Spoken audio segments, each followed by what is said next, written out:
Hi viewers, welcome to our channel. ప్రస్తుతం మనతో పాటు సీనియర్ జర్నలిస్ట్ దాము బాలా సార్ ఉన్నారు. వారితో మాట్లాడదాం. నమస్కారం సార్. మద్యం కుంభకోణంలో సిఐడి విచారణ జరపాలని చెప్పేసి చంద్రబాబు నాయుడు గారు ఆదేశించారు సార్. ఇప్పుడు జగన్మోహన్ రెడ్డి గారి పైన చంద్రబాబు గారు వేట మొదలు పెట్టేస్తారని చెప్పేసి ప్రచారం జరుగుతుంది. మరి సిఐడి ఎంటర్ అయితే ఈ మద్యం కుంభకోణం ఎటు వెళ్ళే ఛాన్స్ ఉంది? మరి జగన్ పరిస్థితి ఏంటి సార్? చంద్రబాబు వేట అనేది యాక్చువల్గా ఎలక్షన్ ముందే మొదలుపెట్టాడు.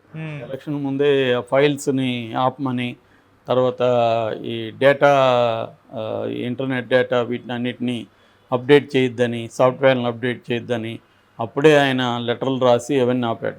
ఇక రిజల్ట్ వచ్చిన రోజే, మరుసటి రోజే జూన్ 5th అనుకుంటా, ఇక్కడ దాడులు చేయడం మొదలుపెట్టారు. సిఐడి ఆఫీసులో అక్కడ ఇది చేశారు. జూన్ 7న వాసుదేవ్ రెడ్డి, దాంట్లో ఈ మద్యం డిస్టిలరీస్ ఎండి, ఆయన ఇంట్లో ఉన్న డాక్యుమెంట్స్ అవన్నీ 7వ తేదీ స్వాధీనం. అప్పటికి ఇంకా వీళ్ళు ప్రమాణ స్వీకారం చేయలేదు, ప్రభుత్వం రాలేదు. రాకముందే మొదలు పెట్టేశాడు. అంటే వేట అనేది అతను వెయిట్ చేస్తున్నాడు. చంద్రబాబు జగన్ మీద వేట మొదలు పెట్టడానికి మొదలు పెట్టేశాడు. కాకపోతే ఇప్పటికీ తెలుగుదేశం దీంట్లో అసంతృప్తి ఉంది. ఇంకా ఏం చేయలేదు, ఇంకా జగన్ని లోపలేసేయలేదని. సో అది ఇప్పుడు సిస్టమేటిక్గా చేసుకుంటూ వెళ్తున్నాడు చంద్రబాబు. ఎందుకంటే ఆయన ఎక్స్పీరియన్స్డ్ కాబట్టి ఒక ఆర్గనైజర్గా వెళ్తున్నాడు. సో ముందు ఒక్కొక్క రంగంలో శ్వేతపత్రాలు పెట్టడం, దాన్ని అవినీతి జరిగిందని చెప్పడం, దాని తర్వాత దాని మీద ఎంక్వైరీ కమిషన్ వేయడం, లేకపోతే ఇన్వెస్టిగేషన్ మొదలు పెట్టడం. సేమ్ ఇదేమీ చంద్రబాబు కొత్తగా చేయట్లేదు. జగన్ గతంలో ఇదే చేశాడు, ఇక్కడ రేవంత్ రెడ్డి ఇదే చేస్తున్నాడు. అందరూ ప్రత్యర్థుల్ని వేధించడంలో ప్యాటర్న్ ఒకటే ఉంటుంది. మా మోడీ ప్యాటర్నే అందరి ప్యాటర్న్ ఇవ్వాలి. అంతకుముందు ఇందిరాగాంధీ ప్యాటర్న్ కూడా అదే. ఎవరైనా అధికారంలో ఉన్నప్పుడు ప్రతిపక్షాల కక్ష తీర్చుకోవడంలో ఇంతకుముందు సెలెక్టివ్గా జరిగేది, ఇప్పుడు ఆర్గనైజ్డ్గా జరుగుతుంది, పెద్ద ఎత్తున జరుగుతుంది. ఎందుకంటే ఓవరాల్గా డెవలప్మెంట్ ఉన్న చోట అవినీతి ఖచ్చితంగా ఉంటుంది. అవినీతి లేకుండా డెవలప్మెంట్ ప్రపంచవ్యాప్తంగా కూడా లేదు. హెచ్చు తగ్గులు ఉంటాయి తప్ప అన్ని చోట్ల అభివృద్ధి. ఆ మధ్య చైనాలో ఒక సోషాలజిస్ట్ దీని మీద రీసెర్చ్ చేసి అవినీతి లేకపోతే అభివృద్ధి జరిగేది కాదు చైనాకు అనేది ఆమె ప్రపోజ్ చేసింది.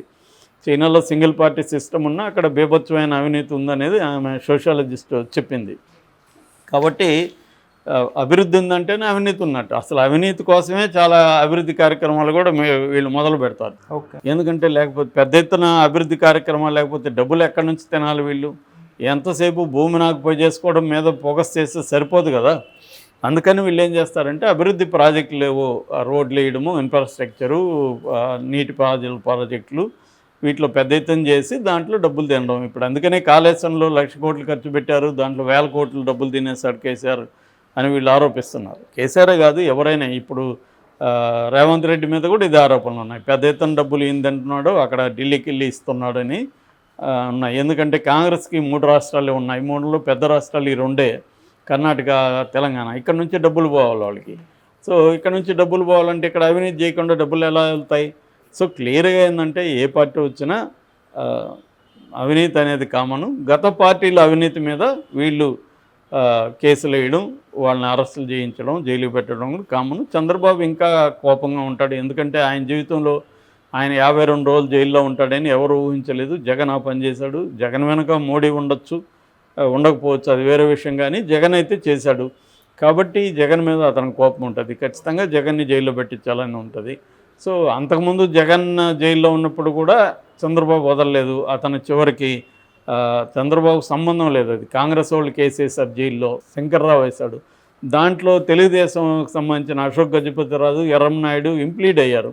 వీళ్ళు అవ్వాల్సిన ఏముంది అంటే జగన్ని తొక్కేయాలని ప్లాన్ చేశారు. కాబట్టి ఇక్కడ పొలిటికల్ పార్టీలు ఏంటంటే, ఏ పొలిటికల్ పార్టీ అయినా ప్రత్యర్థుల్ని తొక్కేసి నాశనం చేసేసి తమ వారసులు రెగ్యులర్గా పరిపాలించాలనే ప్లానింగే అందరికి ఉంటుంది. ఇక్కడ రేవంత్ రెడ్డిని తొక్కేయాలని కేసీఆర్ అనుకున్నాడు. తొక్కేసి కేసీఆర్ తర్వాత కేటీఆర్ పరిపాలించాలి, కేటీఆర్ తర్వాత అతనుడు వాళ్ళ కొడుకు, ఇలాగా వారసత్వం తామే ఉండాలనేది ప్రతి ఒక్కరికి ఉన్న ఇది రీజనల్ పార్టీల్లో. కాబట్టి ప్రత్యర్థులు అనేవాళ్ళు ఎదగనీయకుండా చూసుకోవడం అనేది ఒక ఇది. మోడీ ఇదే చేస్తున్నాడు. మోడీకి వారసులు లేరు, కానీ అతను చనిపోయే వరకు కూడా అతనే పరిపాలించాలనేది మోడీకి ఉన్న డ్రీము. అందుకని మోడీ కూడా 3వ టర్మ్ వచ్చినా కూడా 4వ టర్మ్కి కూడా ప్లానింగ్ జరుగుతుంది. కాబట్టి ఇవన్నీ జరగాలంటే ప్రతిపక్షాలని కిల్ చేయాలి. అందుకని మోడీ ఓపెన్గానే కాంగ్రెస్ ముక్త భారత్ అనే ఒక స్లోగన్ తీసుకొచ్చాడు. సో ఈ యాంగిల్లో చూసుకున్నప్పుడు గతంలో చంద్రబాబు మీద జగన్ ఎన్ని కేసులు పెట్టాడు, అంతకు రెట్టింపు కేసులు ఇప్పుడు చంద్రబాబు పెట్టబోతున్నాడు. అందులో స్టార్ట్ ఇప్పుడు మద్యం కుంభకోణంతో స్టార్ట్ అయింది. సో మద్యం కుంభకోణంలో నిన్న అసెంబ్లీలో శ్వేతపత్రం పెట్టారు. దానికి సంబంధించి చంద్రబాబు లెక్కలేవు, చంద్రబాబు చెప్పాడు. సో 11 డిస్టిలరీస్ నాశనం చేసేశారు, సప్లై చైన్ అంతా మార్చేశారు, ముందుగా షాపులను తగ్గించారు, మళ్ళీ పెంచారు. ఓవరాల్గా కన్జంప్షన్ అనేది విపరీతంగా పెరిగింది. దానికి తగిన రెవెన్యూ ఆంధ్రప్రదేశ్కి రాలేదు. ఆ రెవెన్యూ అంతా కూడా దీనికి వెళ్ళింది. క్యాష్ డీలింగ్స్ జరిగాయి. దాదాపు 99,000 కోట్లు క్యాష్ డీలింగ్స్ మాత్రమే జరిగాయి. 18,000 కోట్లు దీంట్లో అవినీతి జరిగింది. దీని మీద ఇప్పుడు సిబిసిఐడి వేస్తున్నాము. దాని తర్వాత ఈడీకి కూడా మేము కంప్లైంట్ చేసుకున్నాము, మనీ లాండరింగ్ జరిగిందని. సో ఈడీ కూడా ఎంటర్ అయ్యే అవకాశం ఉంది అనేది సారాంశం. ఓకే. సో జగన్ ఖచ్చితంగా మద్యం విషయంలో ఫెయిల్ అయ్యాడు. అతను మాట తప్పాడు. ఎందుకంటే సంపూర్ణ మద్య నిషేధం అని చెప్పాడు. నిజానికి ప్రపంచంలో ఎక్కడ కూడా సంపూర్ణ మద్య నిషేధం అనేది లాంగ్ టర్మ్ అమలైన దాఖలాలు లేవు. అమెరికాలో కూడా 60s 70sలో చూసుకుంటే భయంకరంగా ఫెయిల్ అయింది. ఎప్పుడైనా నువ్వు ప్రజలకు విపరీతంగా కన్జంప్షన్ అవసరమైన ఒక దేన్నైనా కూడా బ్యాన్ చేస్తే స్మగ్లింగ్ స్టార్ట్ అవుతుంది, సీక్రెట్ వ్యాపారాలు, ఇల్లీగల్ వ్యవహారాలు మొదలవుతాయి. అవును. కానీ నువ్వు లీగలైజ్ చేసావు, ఇబ్బంది ఉండదు. ఇప్పుడు పోర్న్ బ్యాన్ అన్నారు. పోర్న్ బ్యాన్ చేయగలిగిందా ప్రభుత్వం? 100,000 సైట్లు మనకి సెల్ ఫోన్లలో వస్తాయి, స్మార్ట్ ఫోన్లో. కాబట్టి దాన్ని బ్యాన్ చేసే పరిస్థితి సాధ్యం కాదు ప్రపంచంలో ఎక్కడా కూడా.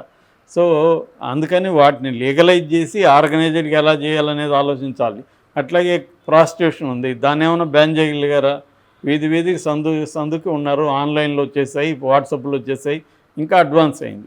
కాబట్టి మద్యం కూడా అంతే. మద్యం అనేవాళ్ళు తాగే వాళ్ళ సంఖ్య విపరీతంగా పెరుగుతున్నప్పుడు నువ్వు బ్యాన్ చేయగలవా? సో క్లియర్గా జగన్కి తెలియదా? తెలిసి హామీ ఎందుకు ఇచ్చాడు? ప్రజలను మోసం చేద్దామని ఇచ్చాడు, మోసం చేశాడు. చేసినప్పుడు సైలెంట్గా వదిలేసేయాలి. దాని ఏదో దాని ఏదో అంటారు కదా, మామూలు చిన్న గాయాన్ని కిలికితే అది రాక్షస పుండు అయింది అంటారు.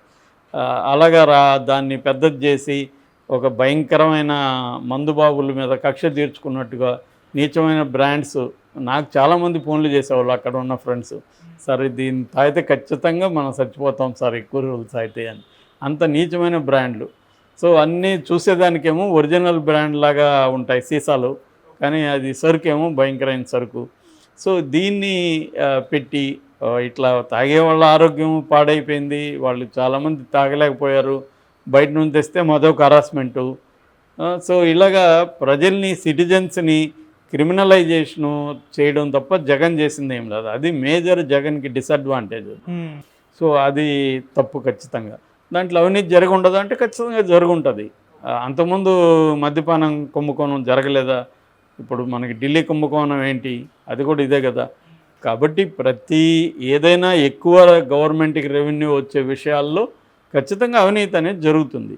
అది ఏ స్థాయిలో జరుగుతుంది, ఏ డిగ్రీల్లో జరుగుతుంది అనేది తప్ప తేడా ప్రతి ప్రభుత్వంలో అవినీతి జరుగుతుంది. ప్రతి ప్రభుత్వం ఇది ట్రై చేయడం మంచిదే. వీళ్ళకి ఒకవేళ సాధింపు ఉంటే ఉన్నాయి, కానీ నిజంగా అవినీతిని అరికట్టే విధంగా చంద్రబాబు చర్యలు తీసుకోగలిగితే మంచిదే.